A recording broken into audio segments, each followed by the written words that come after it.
Daldım göçtüm yanlış bir diyara, kalbimi değerini bilmeyen insana verdim ben. Saldım ruhumu ben büyük bir yalana, sevgi nefretten ayırmayana, tüm doğruları yanlış olana kandım ben.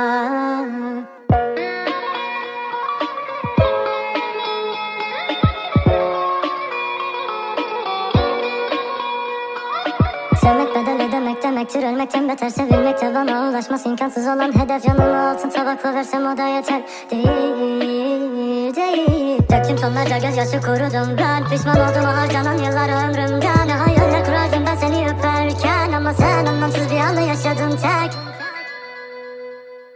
Sensin ecelim, teşekkür ederim dünyanın kaçtı hevesim. Oldu cansız bedenim, senden vazgeçemedim. Maalesef ebedi bu aşk, of of of. Sensin ecelim, teşekkür ederim dünyanın kaçtı hevesim. Oldu cansız bedenim, senden vazgeçemedim. Maalesef ebedi bu aşk, of of of. Yıkıldığım o kadar belli mi? Belletti gözlerim aynaya baktığımda.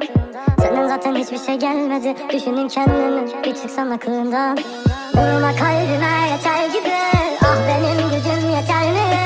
Başkasına ver bu sevgini, sensizliğe zaten alıştım ben. Vurma kalbime yeter gibi, ah benim gücüm yeter mi? Başkasına ver bu sevgini, sensizliğe